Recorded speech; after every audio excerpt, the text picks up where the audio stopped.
AP అసెంబ్లీలో CM Chandrababu మాట్లాడుతున్నారు. Live చూద్దాం. పద్ధతి ప్రకారం చేయడం, టెనెంట్ ఫార్మర్స్ కూడా ఆదుకోవడానికి ఎంతో విజయాలు చేస్తాం. వాళ్ళల్లో కూడా పరిమితులు పెట్టుకొని చేస్తే చాలా బాగుంటుందని వారికి కూడా విజ్ఞప్తి చేస్తున్నాను.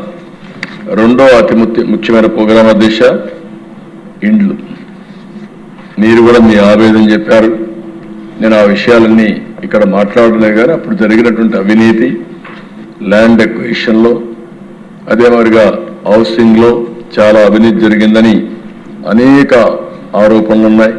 కడాన శాండ్ పాలసీ కూడా ఏ విధంగా దుర్వినియోగం చేశారో మొత్తం మనందరం చూసాం. అవన్నింటిపై కూడా ఎంక్వైరీలు జరుగుతున్నాయి. ఇంకా ఎవరి దగ్గర ఇన్ఫర్మేషన్ ఉంటే అది కూడా ఇవ్వండి. అవన్నీ తీసుకొని తప్పకుండా చట్టపరంగా ఎవరు తప్పు చేసినా తప్పించుకోలేని విధంగా శిక్షిస్తామని చెప్పి నేను మీకు తెలియజేస్తున్నాను. ఇక్కడికి వచ్చినప్పుడు దిశ ఈరోజు ప్రభుత్వ విధానం 29 లోపల అందరికీ ఇంటి జాగా ఇవ్వాలని. ఈరోజు మనం చూస్తే 2,20,000 మందికి ఇంటి జాగాలు లేవు. అవన్నీ ఎన్యూమరేట్ చేస్తున్నాం. వాళ్ళకందరికీ ఇంటి జాగాలు ఇచ్చే కార్యక్రమానికి శ్రీకారం చుట్టాం. పట్టణ ప్రాంతాల్లో 2 సెంట్లు, గ్రామీణ ప్రాంతాల్లో 3 సెంట్లు.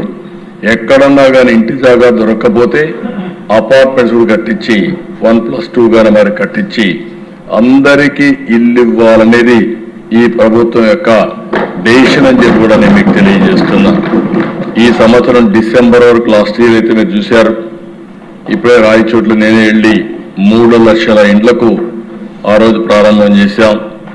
ఈ సంవత్సరం ఉగాది మార్చి కంటే ముందు, ఉగాది కంటే 2 రోజుల ముందు 3 లక్షల ఇండ్లు గృహ ప్రవేశాలు చేస్తామని చెప్పి మీకు ఆశిస్తున్నాం. అదే సమయంలో జూన్ 2026 2,50,000 చేస్తాం. అదే మరి సెప్టెంబర్లో ఇంకొక 2,10,000 చేస్తాం.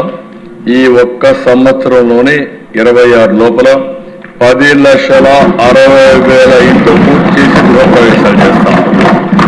ఇది కాకుండా దిశ ఇప్పుడే మంత్రి గారు చెప్పారు, అడిషనల్ గా దగ్గర 6 నుంచి 7 లక్షల ఇండ్లు కట్టాల్సిన అవసరం ఉంది. గవర్నమెంట్ ఆఫ్ ఇండియా కూడా మొన్నే ఆ పోర్టల్ కూడా ఓపెన్ చేశారు. ఎలిజిబుల్ పర్సన్స్ అందరినీ కోరుతున్నా, ఇప్పటి వరకు ఇళ్లు రాని వాళ్ళందరూ అప్లై చేసుకోండి. వాళ్ళు కూడా ఎగ్జామిన్ చేసి మేము కూడా పరిశీలి చేసి అందరికీ ఇల్లు లేని వారందరికీ ఇళ్లు కట్టించే బాధ్యత అటు కేంద్రం ఇటు రాష్ట్రం 2 ప్రభుత్వాలు తీసుకుంటామని హామీ ఇస్తున్నా. ఇప్పుడే వారు చెప్పినట్టు ఎస్సీలకు కానీ, ఎస్టీలకు కానీ, బీసీలకు కానీ, మైనారిటీకి కానీ అదనంగా కూడా ఆర్థిక సహాయం చేస్తున్నాం. ఈ ప్రభుత్వ విధానం ఒకటి, పేదవాళ్ళందరికీ ఇల్లు కట్టించాలని, ఒక భద్రత, ఒక భరోసా ఇవ్వాలని ఆలోచనతో ముందుకు పోతున్నాం. తప్పకుండా ఇది కూడా చేస్తామని చెప్పి తెలియజేసుకుంటూ, రాజకీయ కక్షలంటే దిశ 2019 దగ్గర 2,70,000 ఇండ్లు కట్టుకున్నారు. దగ్గర 913 కోట్ల రూపాయలు ఖర్చు పెట్టారు.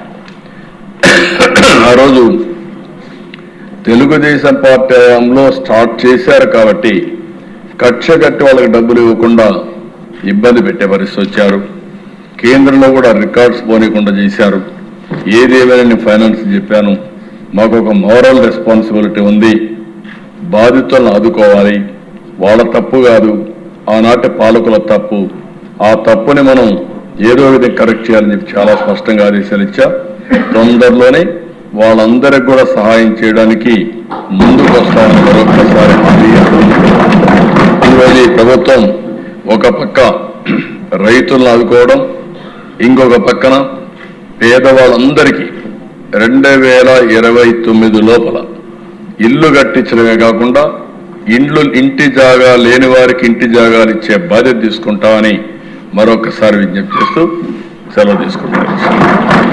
ధన్యవాదాలు. ఇప్పుడు నిధుల కొరకు అభ్యర్థనలపై ఓటింగ్. 27వ అభ్యర్థన కింద వ్యవసాయ శాఖకు 11,535 కోట్ల 90,97,000 రూపాయలకు మించని సొమ్మును ప్రభుత్వానికి మంజూరు చేయాలి. 28వ అభ్యర్థన కింద పశు పోషణ మత్స్య శాఖకు 1,853 కోట్ల 21,64,000 రూపాయలకు మించిన సొమ్మును ప్రభుత్వానికి మంజూరు చేయాలి. 30వ అభ్యర్థన కింద సహకార శాఖకు 209,30,27,27,000 రూపాయలకు మించని సొమ్మును ప్రభుత్వానికి మంజూరు చేయాలి.